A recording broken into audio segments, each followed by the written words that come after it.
Hello ਬੱਚਿਓ, ਅੱਜ ਅਸੀਂ ਇਸ ਵੀਡੀਓ ਦੇ ਵਿੱਚ ਮਾਈਕਰੋ ਆਰਗੈਨਿਜ਼ਮ ਜਾਂ ਸੂਖਮ ਜੀਵਾਂ ਬਾਰੇ ਪੜ੍ਹਾਂਗੇ। ਮਾਈਕਰੋ ਮੀਨਸ ਸੂਖਮ, ਮੀਨਸ ਬਹੁਤ ਛੋਟੇ, ਆਰਗੈਨਿਜ਼ਮ ਮੀਨਸ ਜੀਵ। ਸੋ ਮਾਈਕਰੋ ਆਰਗੈਨਿਜ਼ਮ ਮੀਨਸ ਸੂਖਮ ਜੀਵ, ਜਿਹੜੇ ਜੀਵ ਬਹੁਤ ਹੀ ਛੋਟੇ ਹੋਣ। ਇਹ ਇੰਨੇ ਛੋਟੇ ਹੁੰਦੇ ਹਨ ਕਿ ਇਹ ਨੰਗੀ ਅੱਖ ਨਾਲ ਵੀ ਸਾਨੂੰ ਦਿਖਾਈ ਨਹੀਂ ਦਿੰਦੇ। ਸੂਖਮ ਜੀਵਾਂ ਨੂੰ ਬੇਟਾ 4 ਪ੍ਰਮੁੱਖ ਸ਼੍ਰੇਣੀਆਂ ਵਿੱਚ ਵੰਡਿਆ ਗਿਆ ਹੈ। ਫਸਟ ਕਿਹੜੀ ਹੈ? ਬੈਕਟੀਰੀਆ ਜਾਂ ਜੀਵਾਣੂ। ਦੈਨ ਹੈ ਫੰਜਾਈ ਜਾਂ ਉੱਲੀਆਂ। ਦੈਨ ਪ੍ਰੋਟੋਜ਼ੋਆ ਅਤੇ ਫਿਰ ਕਾਈ ਜਾਂ ਐਲਗੀ। ਸੂਖਮ ਜੀਵਾਂ ਨੂੰ ਦੇਖਣ ਲਈ ਇਹ ਆਲੇ ਦੁਆਲੇ ਜਿਹੜੀ ਸਾਡੀ ਹਵਾ ਹੈ ਉਹਦੇ ਵਿੱਚ ਵੀ ਬਹੁਤ ਸਾਰੇ ਸੂਖਮ ਜੀਵ ਹੁੰਦੇ ਹਨ, ਪਰ ਇਹ ਸਾਨੂੰ ਦਿਖਾਈ ਨਹੀਂ ਦਿੰਦੇ। ਇਹਨਾਂ ਨੂੰ ਦੇਖਣ ਲਈ ਸੂਖਮਦਰਸ਼ੀ ਦੀ ਮਾਈਕਰੋਸਕੋਪ ਦੀ ਜ਼ਰੂਰਤ ਹੁੰਦੀ ਹੈ। ਸੂਖਮ ਜੀਵ ਹਰ ਤਰ੍ਹਾਂ ਦੇ ਇਨਵਾਇਰਮੈਂਟ ਵਿੱਚ ਵੀ ਰਹਿ ਲੈਂਦੇ ਹਨ। ਇਹ ਠੰਡੇ ਪਾਣੀ, ਬਰਫ਼, ਗਰਮ ਪਾਣੀ ਦੇ ਚਸ਼ਮੇ, ਮਾਰੂਥਲ, ਦਲਦਲੀ ਥਾਵਾਂ, ਹਰ ਤਰ੍ਹਾਂ ਦੀਆਂ ਥਾਵਾਂ ਦੇ ਵਿੱਚ ਸੂਖਮ ਜੀਵ ਰਹਿੰਦੇ ਹਨ। ਅੱਜ ਅਸੀਂ ਸੂਖਮ ਜੀਵਾਂ ਦੇ ਉਪਯੋਗ ਪੜ੍ਹਾਂਗੇ, ਕਿਉਂਕਿ ਸੂਖਮ ਜੀਵ ਬਹੁਤ ਸਾਰੇ ਕੰਮਾਂ ਲਈ ਵਰਤੇ ਜਾਂਦੇ ਹਨ। ਦਹੀਂ ਅਤੇ ਡਬਲ ਰੋਟੀ ਬਣਾਉਣਾ। ਦਹੀਂ ਬਣਾਉਣ ਲਈ ਸੂਖਮ ਜੀਵਾਂ ਦੀ ਵਰਤੋਂ ਹੁੰਦੀ ਹੈ।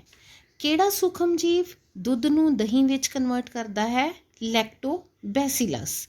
ਜਦੋਂ ਦਹੀਂ ਵਿੱਚ ਲੈਕਟੋਬੈਸੀਲਸ ਨਾਂ ਦੇ ਜੀਵਾਣੂ ਹੁੰਦੇ ਹਨ। ਜਦੋਂ ਥੋੜ੍ਹੇ ਜਿਹੇ ਦਹੀਂ ਨੂੰ ਦੁੱਧ ਵਿੱਚ ਮਿਲਾਇਆ ਜਾਂਦਾ ਹੈ ਤਾਂ ਇਹ ਲੈਕਟੋਬੈਸੀਲਸ ਨਾਂ ਦੇ ਜੀਵਾਣੂ ਬਹੁਤ ਤੇਜ਼ੀ ਨਾਲ ਵੱਧਦੇ ਹਨ ਅਤੇ ਜਦੋਂ 5-6 ਘੰਟਿਆਂ ਵਿੱਚ ਦੁੱਧ ਨੂੰ ਦਹੀਂ ਦੇ ਵਿੱਚ ਬਦਲ ਦਿੰਦੇ ਹਨ ਅਤੇ ਸੂਖਮਦਰਸ਼ੀ ਹੇਠਾਂ ਦੇਖਦੇ ਹਾਂ ਤਾਂ ਸਾਨੂੰ ਉਸ ਵਿੱਚ ਇਸ ਤਰ੍ਹਾਂ ਦੇ ਜੀਵਾਣੂ ਦਿਖਦੇ ਹਨ। ਅਤੇ ਸਾਨੂੰ ਸਾਰਿਆਂ ਨੂੰ ਦਹੀਂ ਹਰ ਰੋਜ਼ ਖਾਣਾ ਚਾਹੀਦਾ ਹੈ, ਕਿਉਂਕਿ ਇਹ ਜਿਹੜੇ ਜੀਵਾਣੂ ਨੇ ਲੈਕਟੋਬੈਸੀਲਸ ਜੀਵਾਣੂ ਸਾਡੀ ਗਟ ਹੈਲਥ ਲਈ, ਸਾਡੇ ਡਾਈਜੈਸਟਿਵ ਸਿਸਟਮ ਲਈ, ਸਾਡੇ ਸਰੀਰ ਲਈ ਬਹੁਤ ਚੰਗੇ ਹੁੰਦੇ ਹਨ। ਹੁਣ ਬੇਟਾ ਅਸੀਂ ਆਮ ਦੇਖਦੇ ਹਾਂ ਕਿ ਜਿਹੜੇ ਬ੍ਰੈਡ ਜਾਂ ਕੇਕ ਹੁੰਦੇ ਹਨ ਇਹ ਪੋਰਸ ਹੁੰਦੇ ਹਨ। ਇਹ ਬਹੁਤ ਸੌਫਟ ਅਤੇ ਸਪੌਂਜੀ ਹੁੰਦੇ ਹਨ। ਇਸ ਦਾ ਕੀ ਕਾਰਨ ਹੈ ਕਿ ਬ੍ਰੈਡ ਅਤੇ ਕੇਕ, ਇਸ ਨੂੰ ਜਦੋਂ ਬਣਾਇਆ ਜਾਂਦਾ ਹੈ ਤਾਂ ਇਹਨਾਂ ਦੇ ਆਟੇ ਵਿੱਚ ਥੋੜ੍ਹਾ ਜਿਹਾ ਖਮੀਰ ਮਿਲਾਇਆ ਜਾਂਦਾ ਹੈ। ਜਾਂ ਜਦੋਂ ਅਸੀਂ ਘਰਾਂ ਵਿੱਚ ਭਟੂਰੇ ਵੀ ਬਣਾਉਂਦੇ ਹਾਂ ਤਾਂ ਅਸੀਂ ਥੋੜ੍ਹਾ ਜਿਹਾ ਵਿੱਚ ਖਮੀਰ ਮਿਲਾਉਂਦੇ ਹਾਂ। ਖਮੀਰ ਦੇ ਮਿਲਾਉਣ ਨਾਲ ਕੀ ਹੁੰਦਾ ਹੈ?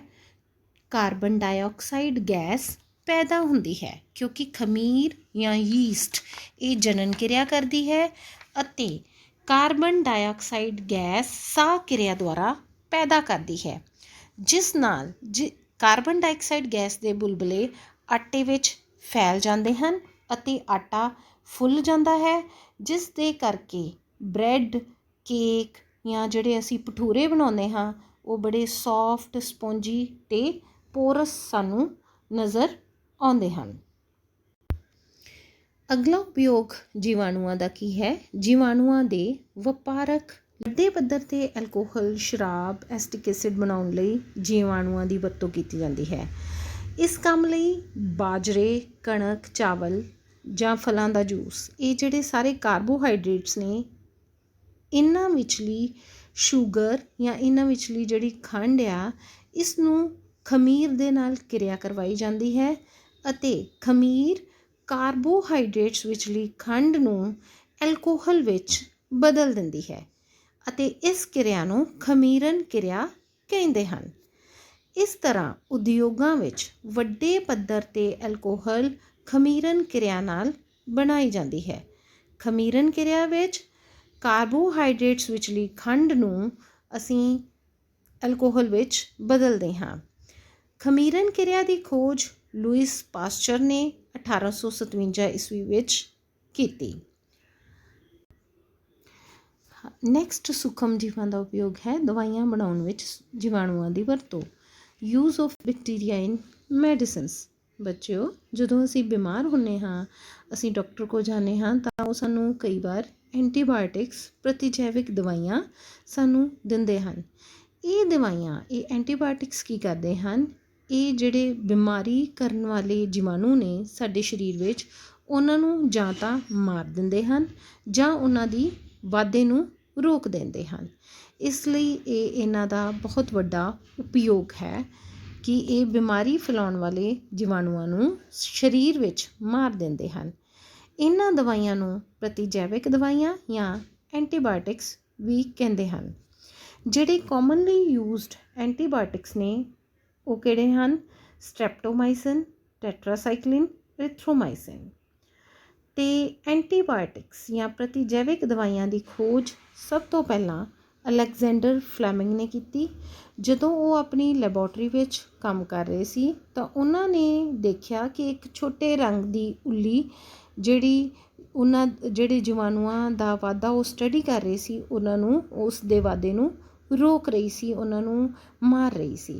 ਅਤੇ ਇਸ ਤਰ੍ਹਾਂ ਉਹਨਾਂ ਨੇ ਪੈਨੀਸਿਲਿਨ ਐਂਟੀਬਾਇਓਟਿਕ ਦੀ ਖੋਜ ਕੀਤੀ, ਜਿਸ ਕਰਕੇ ਅੱਜ ਅਸੀਂ ਸਾਰੇ ਲੋਕ ਜਿਹੜੇ ਹਾਂ ਉਹ ਅਸੀਂ ਕਿਸੇ ਵੀ ਬਿਮਾਰੀ ਤੋਂ ਅਗਰ ਗ੍ਰਸਤ ਵੀ ਹੁੰਦੇ ਹਾਂ ਤਾਂ ਬਚ ਜਾਂਦੇ ਹਾਂ। ਅਤੇ ਬਹੁਤ ਹੀ ਧਿਆਨਯੋਗ ਗੱਲ ਯਾਦ ਰੱਖਣ ਵਾਲੀ ਹੈ ਕਿ ਪ੍ਰਤੀਜੈਵਿਕ ਦਵਾਈਆਂ ਦੀ ਵਰਤੋਂ ਆਪਣੇ ਆਪ ਨਹੀਂ ਕਰਨੀ ਚਾਹੀਦੀ। ਅਗਰ ਅਸੀਂ ਬਿਮਾਰ ਹੁੰਦੇ ਹਾਂ ਤਾਂ ਡਾਕਟਰ ਕੋਲ ਜਾਣਾ ਚਾਹੀਦਾ ਹੈ। ਡਾਕਟਰ ਦੀ ਸਲਾਹ ਲੈ ਕੇ ਹੀ ਇਹਨਾਂ ਦਵਾਈਆਂ ਦਾ ਪੂਰਾ ਕੋਰਸ ਕਰਨਾ ਚਾਹੀਦਾ ਹੈ, ਕਿਉਂਕਿ ਅਗਰ ਇਹਨਾਂ ਦੀ ਵਰਤੋਂ ਬਿਨਾਂ ਲੋੜ ਤੋਂ ਜਾਂ ਗਲਤ ਮਾਤਰਾ ਵਿੱਚ ਕਰਦੇ ਹਾਂ ਅਤੇ ਫਿਰ ਇਹਨਾਂ ਦਵਾਈਆਂ ਦਾ ਸਾਡੇ ਸਰੀਰ 'ਤੇ ਅਸਰ ਨਹੀਂ ਹੁੰਦਾ ਅਤੇ ਇਹ ਸਾਡੇ ਸਰੀਰ ਵਿਚਲੇ ਲਾਭਦਾਇਕ ਜੀਵਾਣੂਆਂ ਨੂੰ ਵੀ ਮਾਰ ਸਕਦੀਆਂ ਹਨ। ਇਸ ਤਰ੍ਹਾਂ ਇਹ ਐਂਟੀਬਾਇਓਟਿਕਸ ਸਾਡੇ ਸਰੀਰ ਵਿੱਚ ਹਾਨੀ ਪਹੁੰਚਾਉਣ ਵਾਲੇ ਕੀਟਾਣੂਆਂ ਨੂੰ, ਰੋਗਾਣੂਆਂ ਨੂੰ ਮਾਰ ਦਿੰਦੇ ਹਨ ਅਤੇ ਭਜਾ ਦਿੰਦੇ ਹਨ। ਹੁਣ ਹੈ ਵੈਕਸੀਨੇਸ਼ਨ, ਟੀਕਾਕਰਨ। ਜਦੋਂ ਕੋਈ ਬਿਮਾਰੀ ਫੈਲਾਉਣ ਵਾਲਾ ਜੀਵਾਣੂ ਸਾਡੇ ਸਰੀਰ ਵਿੱਚ ਦਾਖਲ ਹੁੰਦਾ ਹੈ ਤਾਂ ਸਾਡਾ ਸਰੀਰ ਉਸ ਜੀਵਾਣੂ ਨਾਲ ਲੜਨ ਲਈ ਐਂਟੀਬਾਡੀਜ਼ ਪੈਦਾ ਕਰਦਾ ਹੈ ਅਤੇ ਸਰੀਰ ਇਹ ਵੀ ਯਾਦ ਰੱਖਦਾ ਹੈ ਕਿ ਇਸ ਜੀਵਾਣੂ ਨਾਲ ਇਨ ਫਿਊਚਰ ਕਿਵੇਂ ਲੜਨਾ ਹੈ। ਇਸ ਲਈ ਵੈਕਸੀਨੇਸ਼ਨ ਦਾ ਸਿਧਾਂਤ ਵੀ ਇਸੇ 'ਤੇ ਕੰਮ ਕਰਦਾ ਹੈ। ਵੈਕਸੀਨੇਸ਼ਨ ਵਿੱਚ ਮਰੇ ਹੋਏ ਜਾਂ ਬਹੁਤ ਹੀ ਕਮਜ਼ੋਰ ਜੀਵਾਣੂ ਸਰੀਰ ਵਿੱਚ ਦਾਖਲ ਕਰਵਾਏ ਜਾਂਦੇ ਹਨ। ਇਹ ਜੀਵਾਣੂ ਰੋਗ ਨਹੀਂ ਪੈਦਾ ਕਰ ਸਕਦੇ, ਲੇਕਿਨ ਸਾਡਾ ਸਰੀਰ ਉਹਨਾਂ ਜੀਵਾਣੂਆਂ ਨਾਲ ਲੜਨ ਲਈ ਐਂਟੀਬਾਡੀਜ਼ ਪੈਦਾ ਕਰ ਲੈਂਦਾ ਹੈ ਅਤੇ ਇਹ ਐਂਟੀਬਾਡੀਜ਼ ਇਨ ਫਿਊਚਰ ਅਗਰ ਸਰੀਰ ਵਿੱਚ ਸੱਚਮੁੱਚ ਉਹ ਜੀਵਾਣੂ ਆਉਂਦਾ ਹੈ ਤਾਂ ਉਸਨੂੰ ਪਹਿਲਾਂ ਹੀ ਮਾਰ ਮੁਕਾਉਂਦੇ ਹਨ ਤਾਂ ਕਿ ਉਹ ਇਨਫੈਕਸ਼ਨ ਪੈਦਾ ਨਾ ਕਰ ਸਕੇ। ਸੋ ਵੈਕਸੀਨੇਸ਼ਨ ਅਸੀਂ ਆਮ ਤੌਰ 'ਤੇ ਦੇਖਿਆ ਹੈ ਕਿ ਪੋਲੀਓ ਦੇ ਵੀ ਕੈਂਪ ਲੱਗਦੇ ਹਨ। ਪੋਲੀਓ ਪ੍ਰੋਗਰਾਮ ਤਹਿਤ ਬੱਚਿਆਂ ਨੂੰ ਵੀ ਪੋਲੀਓ ਦੀਆਂ ਬੂੰਦਾਂ ਪਿਆਈਆਂ ਜਾਂਦੀਆਂ ਹਨ। ਚੇਚਕ ਵਿਰੁੱਧ ਵੀ ਵਰਲਡ ਲੈਵਲ ਚੇਚਕ ਦੇ ਅਗੇਂਸਟ ਵੈਕਸੀਨੇਸ਼ਨ ਕਰਵਾਈ ਗਈ ਹੈ। ਅਤੇ ਵੈਕਸੀਨੇਸ਼ਨ ਦੀ ਖੋਜ ਐਡਵਰਡ ਜੀਨਰ ਨੇ 1798 ਈਸਵੀ ਵਿੱਚ ਚੇਚਕ ਦੀ ਰੋਕਥਾਮ ਕਰਨ ਲਈ ਵੈਕਸੀਨੇਸ਼ਨ ਦੀ ਖੋਜ ਕੀਤੀ ਸੀ। ਵੈਕਸੀਨੇਸ਼ਨ ਤੋਂ ਬਾਅਦ ਜਾਂ ਟੀਕਾਕਰਨ ਤੋਂ ਬਾਅਦ ਐਂਟੀਬਾਡੀਜ਼ ਸਾਡੇ ਸਰੀਰ ਵਿੱਚ, ਬਲੱਡ ਵਿੱਚ ਘੁੰਮਦੇ ਰਹਿੰਦੇ ਹਨ ਅਤੇ ਜਿਵੇਂ ਹੀ ਜੀਵਾਣੂ ਕੋਈ ਸਰੀਰ ਵਿੱਚ ਦਾਖਲ ਹੁੰਦਾ ਹੈ ਅਤੇ ਉਸਨੂੰ ਦਬੋਚ ਲੈਂਦੇ ਹਨ। ਨੈਕਸਟ ਹੈ ਵਾਤਾਵਰਨ ਦੀ ਸਫਾਈ। ਜੀਵਾਣੂ ਵਾਤਾਵਰਨ ਦੀ ਸਫਾਈ ਦੇ ਵਿੱਚ ਬਹੁਤ ਅਹਿਮ ਭੂਮਿਕਾ ਨਿਭਾਉਂਦੇ ਹਨ। ਬੱਚਿਓ, ਤੁਸੀਂ ਸਾਰਿਆਂ ਨੇ ਇਹ ਆਪਣੀਆਂ ਪਹਿਲੀਆਂ ਕਲਾਸਾਂ ਦੇ ਵਿੱਚ ਇਹ ਐਕਟੀਵਿਟੀ ਕੀਤੀ ਹੈ। ਜਦੋਂ ਅਸੀਂ ਆਪਣੇ ਸਕੂਲ ਦੇ ਵਿੱਚ ਜਾਂ ਆਪਣੇ ਘਰਾਂ ਦੇ ਵਿੱਚ ਟੋਏ ਪਟਕੇ ਵਿੱਚ ਜੈਵ ਵਿਘਟਨਸ਼ੀਲ ਕਚਰਾ, ਜਿਵੇਂ ਪੌਦਿਆਂ, ਫਲਾਂ, ਸਬਜ਼ੀਆਂ ਦੇ ਛਿਲਕੇ ਜਾਂ ਬਚਿਆ ਖੁਚਿਆ ਖਾਣਾ ਉਸ ਦੇ ਵਿੱਚ ਟੋਏ ਦੇ ਵਿੱਚ ਪਾਉਂਦੇ ਰਹਿੰਦੇ ਹਾਂ ਅਤੇ ਫਿਰ ਅਸੀਂ ਜਦੋਂ ਇਸ ਨੂੰ ਮਿੱਟੀ ਨਾਲ ਢੱਕ ਦਿੰਦੇ ਹਾਂ ਤਾਂ ਕੁਝ ਮਹੀਨਿਆਂ ਬਾਅਦ ਇਹ ਫਿਰ ਤੋਂ ਮਿੱਟੀ ਦੇ ਵਿੱਚ ਦੇਸੀ ਖਾਦ ਦੇ ਵਿੱਚ ਬਦਲ ਜਾਂਦਾ ਹੈ ਅਤੇ ਮਿੱਟੀ ਨੂੰ ਉਸ ਦੇ ਪੋਸ਼ਕ ਤੱਤ ਜਿਹੜੇ ਹਨ ਵਾਪਸ ਮਿਲ ਜਾਂਦੇ ਹਨ। ਅਤੇ ਇਹਨਾਂ ਸਾਰਿਆਂ ਨੂੰ ਮਿੱਟੀ ਵਿੱਚ ਕੌਣ ਮਿਲਾਉਂਦੇ ਹਨ? ਸੂਖਮ ਜੀਵ।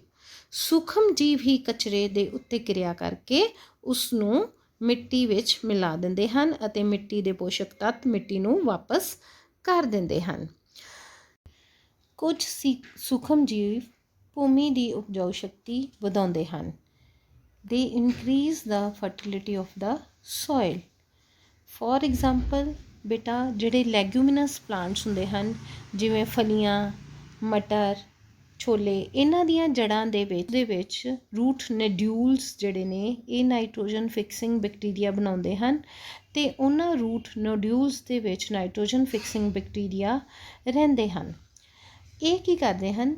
ਇਹ ਵਾਤਾਵਰਨ ਵਿਚਲੀ ਨਾਈਟ੍ਰੋਜਨ ਨੂੰ ਨਾਈਟ੍ਰੇਟਸ ਵਿੱਚ ਬਦਲਦੇ ਹਨ ਅਤੇ ਇਹ ਨਾਈਟ੍ਰੇਟਸ ਜਦੋਂ ਮਿੱਟੀ ਦੇ ਵਿੱਚ ਵੀ ਮਿਲਦੇ ਹਨ ਅਤੇ ਇਸ ਤਰ੍ਹਾਂ ਮਿੱਟੀ ਦੀ ਉਪਜਾਊ ਸ਼ਕਤੀ ਵਧਾਉਂਦੇ ਹਨ। ਸਾਇਨੋਬੈਕਟੀਰੀਆ, ਨੀਲੀ ਹਰੀ ਇਕਾਈ, ਇਹ ਵੀ ਨਾਈਟ੍ਰੋਜਨ ਦਾ ਸਥਿਰੀਕਰਨ ਜਾਂ ਨਾਈਟ੍ਰੋਜਨ ਨੂੰ ਫਿਕਸ ਕਰਦੀ ਹੈ। ਇਸ ਤਰ੍ਹਾਂ ਇਹ ਮਿੱਟੀ ਦੀ ਉਪਜਾਊ ਸ਼ਕਤੀ ਵਧਾਉਂਦੇ ਹਨ। ਪਿਆਰੇ ਬੱਚਿਓ, ਆਈ ਹੋਪ ਕਿ ਤੁਹਾਨੂੰ ਇਹ ਵੀਡੀਓ ਵਿਚਲਾ ਸਾਰਾ ਮਟੀਰੀਅਲ ਚੰਗੀ ਤਰ੍ਹਾਂ ਸਮਝ ਆਇਆ ਹੋਵੇਗਾ। ਇਸ ਵੀਡੀਓ ਨੂੰ 2-3 ਵਾਰ ਦੇਖੋ ਤਾਂ ਜੋ ਤੁਹਾਨੂੰ ਇਹ ਜਿਹੜਾ ਟੌਪਿਕ ਹੈ ਚੰਗੀ ਤਰ੍ਹਾਂ ਸਮਝ ਆ ਜਾਵੇ। Thank you so much.